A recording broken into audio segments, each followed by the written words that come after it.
Hi, everybody. Welcome to my den. I was thinking about what does it mean to start with "Welcome to my channel," and I thought to myself, if I become a big boy, then maybe I can start announcing. I'm also going to lower the size of Reluctant Artsy on my opening credits. I'm not Stephen King, where my name is larger than the thing that I'm trying to encourage you to watch. And so this is my den, and welcome. I'm trying to sit back so that I'm not right on top of you. I'm really enthusiastic about what Sean Tompkin has put together with Iron Sworn, with Delve, and now with Starforged. I have in my hands the Ironforge rule book. It's the preview edition. I'm extremely excited to be a backer. I'm going to get an extra deck. I'm probably going to get an extra support document, rules reference, and this is just amazing. Now, I want to say that last night, my wife and I finally were able to kind of put the time away, sit down, and devote a couple of hours. It wasn't that, it actually wasn't as long as I thought. And we put 2 hours into just those initial parts of Chapter 2. My wife didn't want a very long explanation about the rules and what was going on in the game and how it developed and all that stuff. She got bored. If you're like me, your spouse might get bored quite quickly with your enthusiasm. Maybe she's right on board. I'm going to tell you, within 15 minutes, we were laughing so hard that we can only remember in 32 years of being married, laughing as hard as we did last night. It was so much fun. I can't endorse the experience of creating your truths in your character enough. Just that initial kind of, not session zero, but kind of just figuring out the world as kind of a prologue. Session zero seems almost kind of it's nameless in a lot of ways. There's no character to it, but a prologue just seems to give that extra little oomph that you're doing something substantive to the world and to the world that you're creating. So anyway, we decided just to roll everything. And I wrote it down in my little notebook. It's actually the beginning. We bought this a long time ago at Indigo. I don't know what the equivalent in America would be, Barnes & Noble. Anyway, we bought this $9 book that's been sitting around for a couple of months for me to use. And finally we used it. And I'm really, really overjoyed to share this with you because I want to encourage you to play. So, she's not here, and I'm not sure if I'll ever get her online. I might not, but we'll see. I'll try to convince her to be recorded. But here we go, and that might mean I have to edit, and I really hate that. And yeah, so we started off by just rolling, and so we went through the character development. Now, I think what I'm going to do is I'm going to put up the PDF. And here we are, and this is chapter 2, and again, the art, wow, right? If you haven't watched any previous videos or you haven't looked at the document, the art is amazing. Joshua Meehan has done an absolutely stellar job on this, and, you know, again, I can't applaud the direction that Sean Tompkin has taken with this. He's just gone, he's knocked it out of the park, and it well deserves its $150,000. This is day 3, I guess, of the Kickstarter campaign. And so I imagine that this should go very, very high. Maybe $250,000. It's worth it. It absolutely is. So here we are. We go through this, and we skipped all these pages, and we just, we went right to the assumptions and said, okay, what do we got next? Truths, and there you go. So we went through each, the Cataclysm, the Exodus, the communities, and all the rest that you can see on this page. So we got our dice, we got our pencils, we've got our character sheets that we printed off. I put it on cardstock. Um, I think it's going to endure a bit longer with cardstock instead of paper. So we got to Cataclysm, and this is what we came up with. So I'm going to leave the PDF on screen, and you'll be able to kind of reference that as I chat. So I'm not going to talk about the individual creative elements. I'm going to go right into what we did. So, as I said, we within 15 minutes we were laughing so hard, it was just amazing. So that's why the image of Barbarella is up, is because we kind of went towards campy pretty fast. So we established that it's an unexplored, it's an unexplored future. It's uncharted, and during the Cataclysm, everything fell apart because of fascists. So we rolled up the fascist part, and so that's how we got to that, and it's right there on the screen now. So anyway, so we went to the Exodus, and we rolled up. We got a 71 on Exodus, and as you can see, we got aliens opened a gate. That's what I've written down. So aliens opened a gate. Later on, we'll find out that it's the Essentia who opened a gate, because when we looked at life forms, we had unscrutable ancient entities that came up. And so as we were writing it down, you'll see on my real scribbled notes, sorry, I'm dyslexic and all sorts of learning disabilities, or ADHD and all sorts of stuff like that. Anyway, so you'll see the lines going across, making connections between what we had come up with. And I think that that's really good for you to do. Draw those connections, talk it out with each other, and just banter back and forth, and just be creative. Just go with whatever comes to mind. So the aliens opened the gate, and we went to communities. And very quickly, under communities, I don't know if I marked down the roll, but we got few survivors, and it was perilous. So we're getting a picture of the Cataclysm. The fascists, made everything fall apart. Maybe there was, destruction, but we had to leave. The world exploded, I guess, and we ended up going through a gate that just appeared.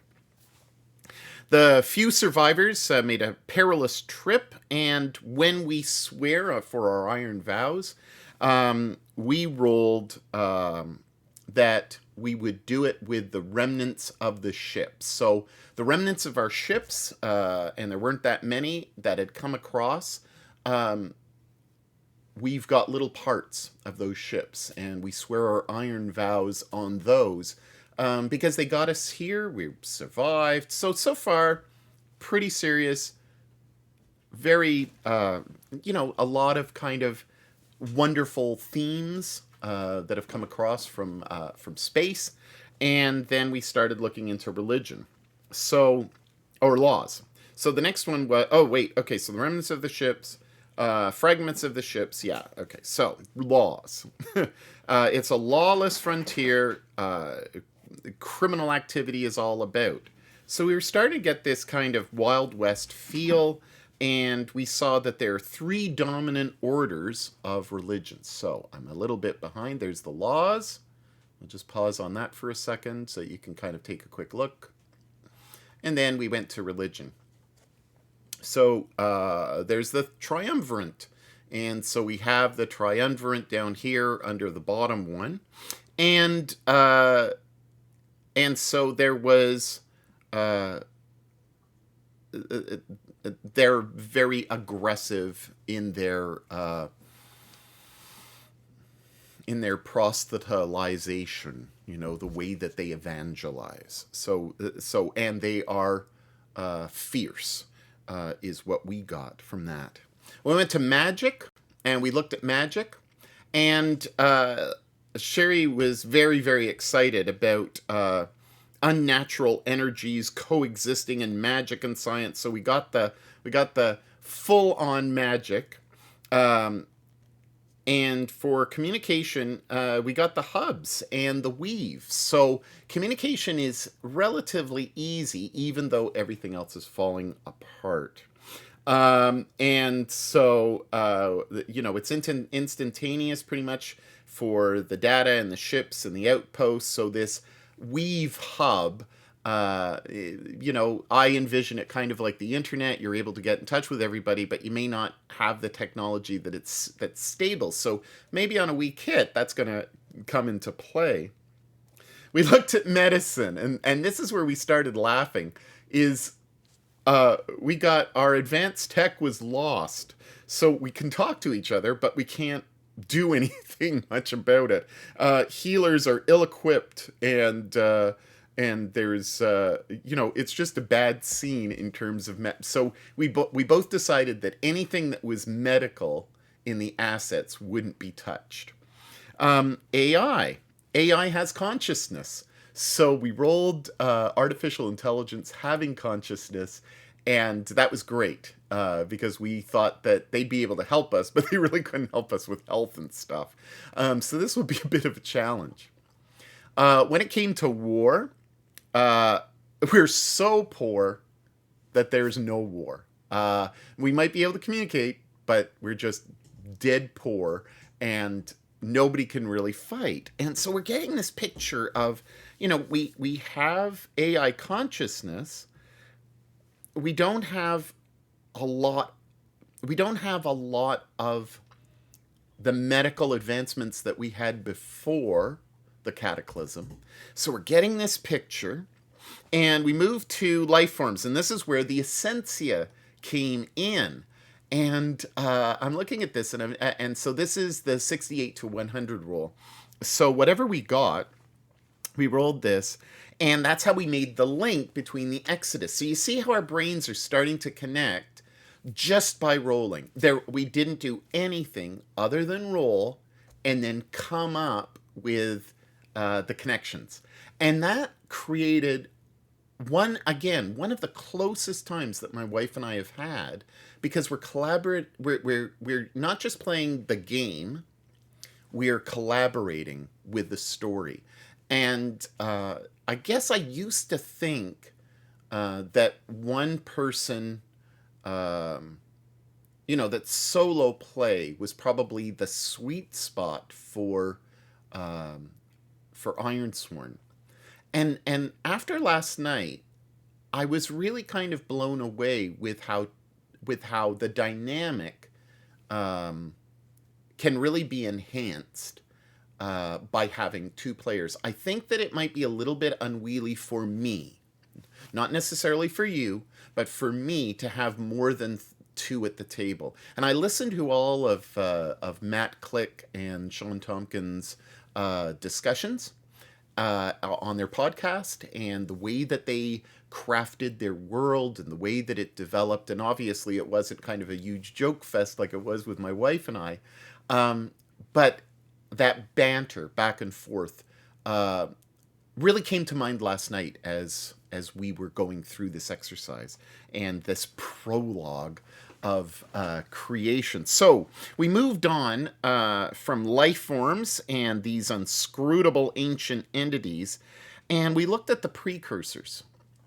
So when we rolled on the precursors, we got biomechanical remnants, and engineered by the Essentia, survived the death of their creators and are in vaults and are in the midst of war. So how we're going to mix this kind of biomechanical remnants who are in a war frame, they're not us, they're someone else who've been kind of enslaved, endangered by the Essentia. So that might come out as we go about and explore. Now, horrors. I didn't want this to happen, but it happened. We got soul binders, and the soul binders going out and destroying the horrors because we indeed got horrors. And so Sherry said, well, some are benevolent, and so we're going to use those dead workers because we don't have a lot of people. And so, at least of after the cataclysm, and so those Exodus people who've arrived, because we're trying to get things done, we kind of use the dead, who are benevolent, to kind of be the mechanics and be the blue collar workers, as it were, of the world. And so we started to go dark, and but of course we were laughing our asses off as we were doing this, and then those who are filled with hate and hunger, those are the ones that the soul eaters go, or the soul binders go out and kill. The second time. And so we got an idea. So then this is where we really just broke up. So we rolled on the ship, and there's those horrors at work. So I don't know why at this point we rolled the ship's name, but we rolled the ship's name and we got Stardust. And I guess because of the mood and because of the way that we were just joking around, we got that the hull was filled with organic spores, edible spores. That's what we said. We said that they were edible spores, and strange symbols were scratched on the deck. Strange kind of alien symbols are scratched on our deck and the bulkheads, and we kind of envisioned it as being magical, and these magical ancient markings are annoying my character, and we'll get into that. Now, I think what I did is after horrors, we started doing the characters, and then I've just marked this down later on. So when we got to this point, I think that we already had the concept of our characters in place, and that's why we went to the second part of this, which I'll reveal in a second. So we created our characters. So I'll go through Sherry's first. So we've got our starship card. You'll see the starship card here, and so Sherry's cards are green. I printed off both decks, and so she chose, for her paths, she chose, here we go, Shade, and she chose, there we go, Scavenger. So Shade and Scavenger, she envisioned herself kind of roguish, stealthy, and a scavenger. She initially chose, I think, Trader. And I think initially her confusion was she thought each asset was for an individual character. And remember, you're just playing one character. You get 3 total assets by the end of the exercise, and you start off with 2. And I spoke about this in my previous video, that I think that that's brilliant, the way that Sean just gives us a template of what to do and a flowchart of how things go. And that initial choice of Scavenger and Shade led her... Well, I'll do it in the order of how we did it. So she chose those 2, I chose my 2, and both of us didn't look at each other's choices. So we didn't know if we were going to end up with the same types of things or how to go. Now, I have a very different concept for what I'm going to play with you online and what I'm going to show. Now, I just want to remind everybody who is watching this far into the video, I had nothing to do with the playtesting. I had, I guess, signed up to be a playtester in the very, very beginning when I heard about it, for a number of reasons, including COVID, and my insecurities on feeling like I knew anything about space to be able to contribute properly. I felt that I didn't just want to go through the rules and look at rules. There are people who are much more detailed than I am, and I thought that I'd leave that in their hands and not participate. And I don't feel that, having your name in something if you're not actively involved, that's just stupid. So I'm looking at this with, I know the Ironstone system, but with relatively fresh eyes in terms of the way Sean has intended character creation. So when I was looking at this, I chose two paths, and I wanted to go something very different from what I would ordinarily choose for a character. So I chose empath, and at first I chose brawler.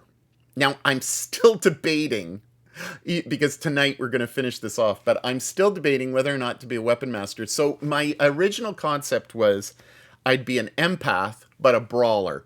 And so I wrote down on my sheet that I'm mad, I'm ill-tempered, but I'm empathetic. So I have this ability to kind of empathize with people, but people piss me off. So I'm ready for a fight, and I have a hair trigger, kind of anger.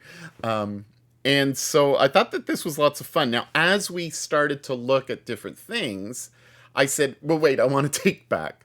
Because I thought, well, Weapon Master might help with kind of distance shooting and just in case. And Weapon Master is kind of one of those cards where you're doing shifting of your weapon. You might be starting with your fists, and then you go to maybe a sword, and maybe go to a gun or a whip or whatever. But you're kind of switching things off to meet the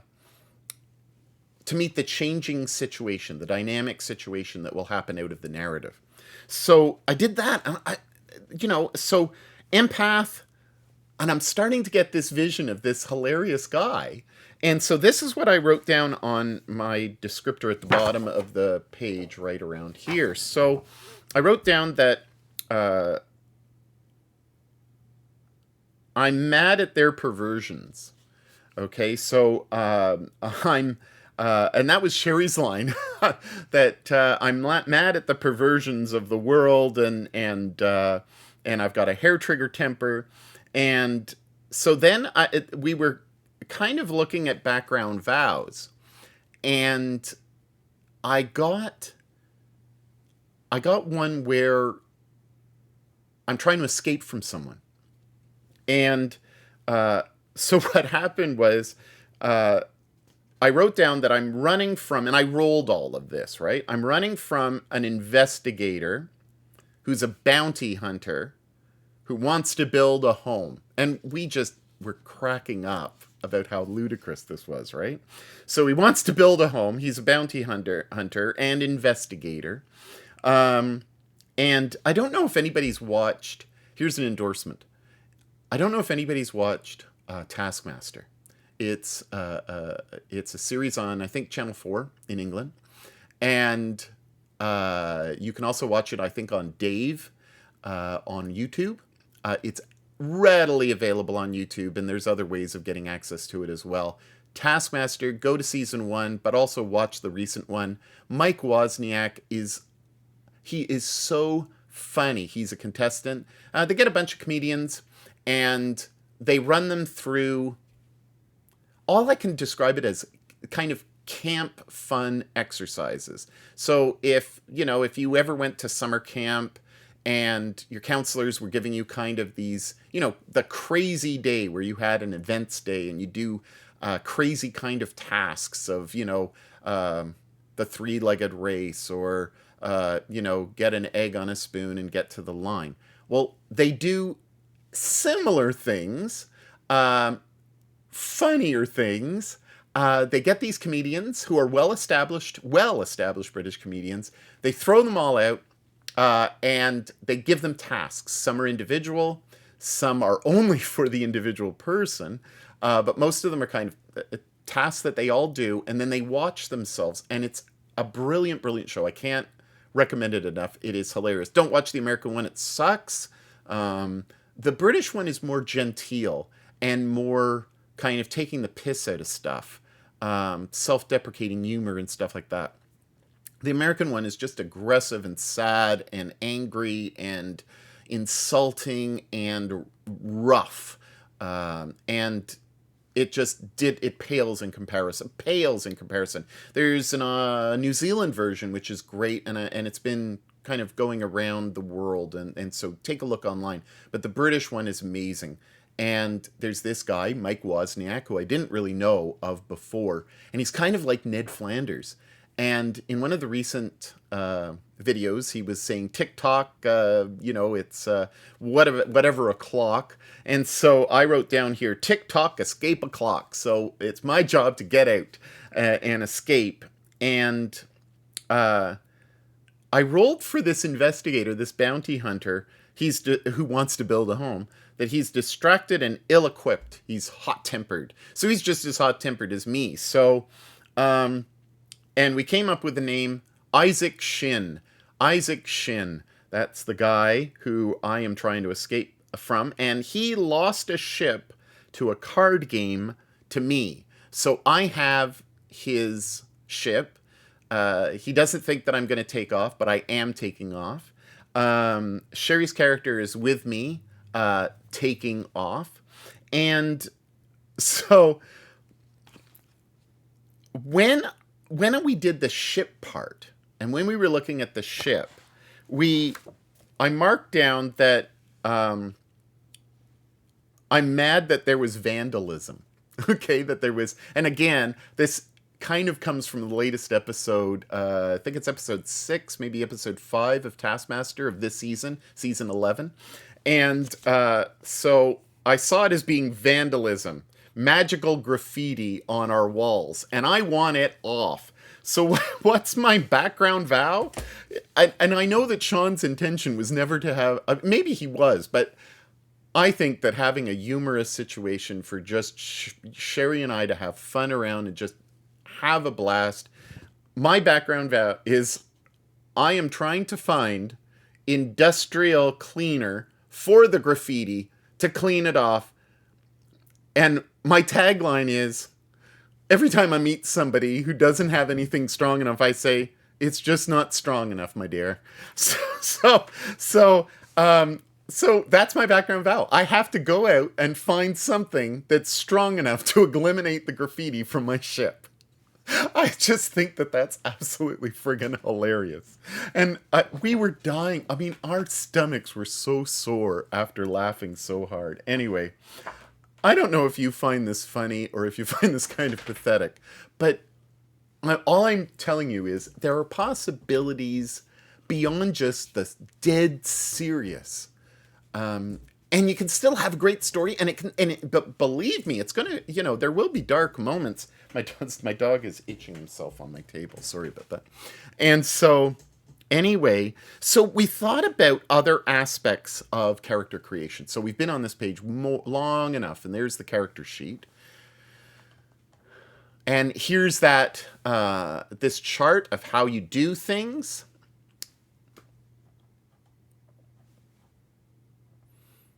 Your assets. So we chose our assets. We didn't need to use that chart. Backstory. I don't think that we rolled our backstory in terms of prompts. I think that we just let it develop.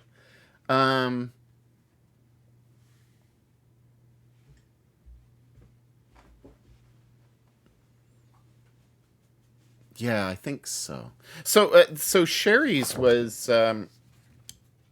so she's a finder of lost things. She hasn't named her character yet. She's a finder of lost things, and will take any underhanded jobs. And she's put a little smiley face there too. So her background vow is find the off switch to the alien overlords. So she wants to find the off switch for these alien overlords. It's a vow. It's legit. Why not? So this is these are my initial kind of thoughts and impressions of kind of how we set up to that point. So, so we're naming our ship, and we name the ship, well, the ship's name was Stardust. Okay, that's the ship that Isaac had, that he lost in a card game. Because, of course, all of our ships were part of wartime.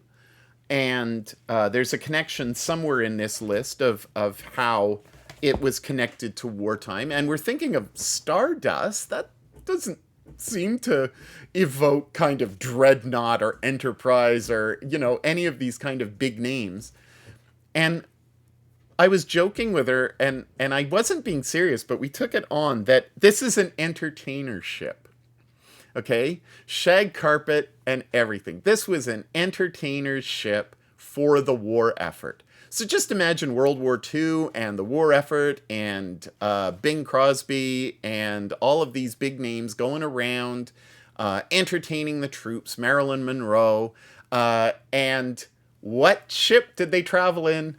They traveled in Stardust. So we're just having a great fun time with this. I wanted to share the fun that my wife and I had. We both decided after that point that we would choose how we were going to equip the ship. And so Sherry felt that her contribution would be a stealth refit. So she's a stealthy character. It just seemed to make sense. We were thinking about adding combat, guns, heavy guns, missiles to it. And then we thought, nah, it doesn't make sense. It's an entertainment ship. So what do? Have a stealth refit. So that's that. And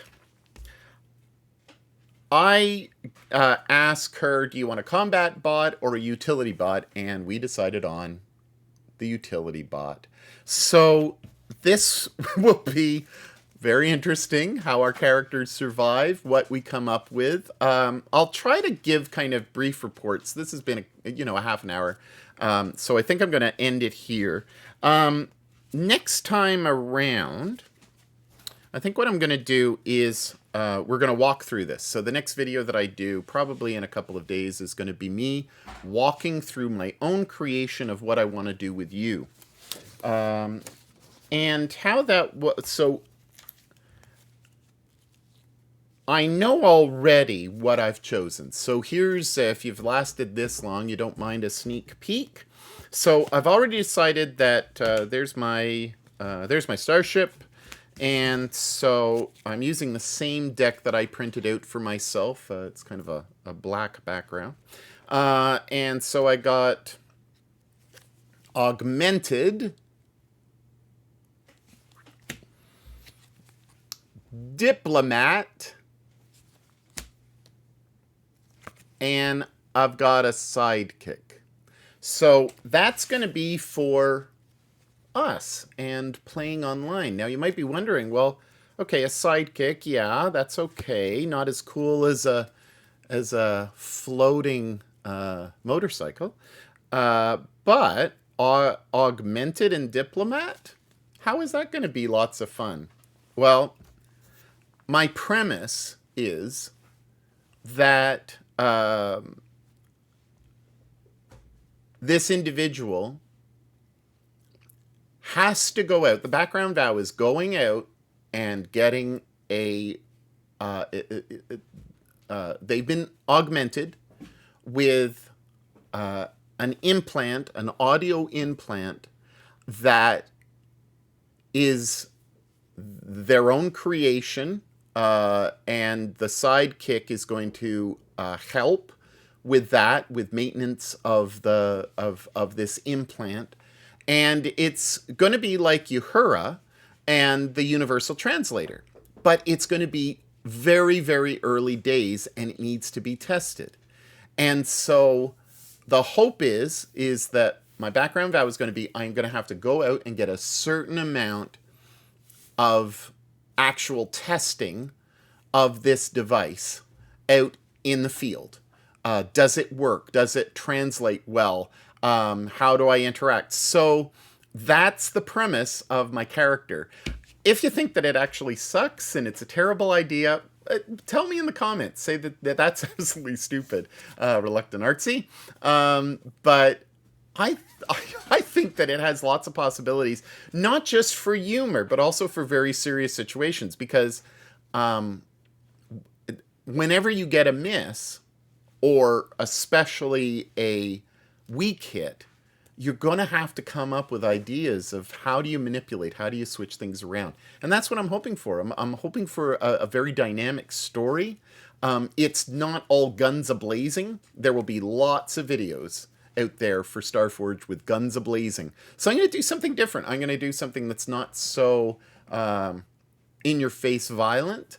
We'll see how it goes. There's certainly going to be violence and gunshots and all that stuff. I just don't have a card for it, right?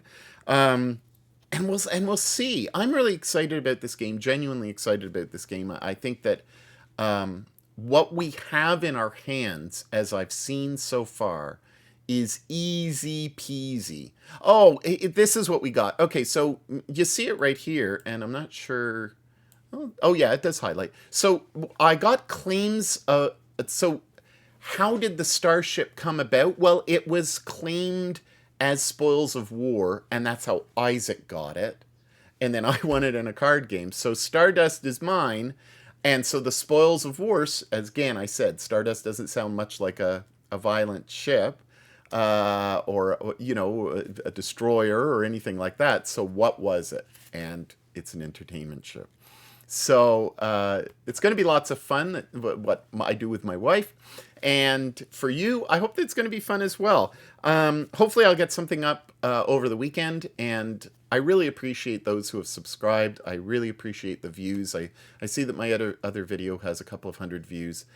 Thank you so much. It does mean a lot. And it encourages me to continue to kind of help promote a game that I love. I have no investment in it other than a love.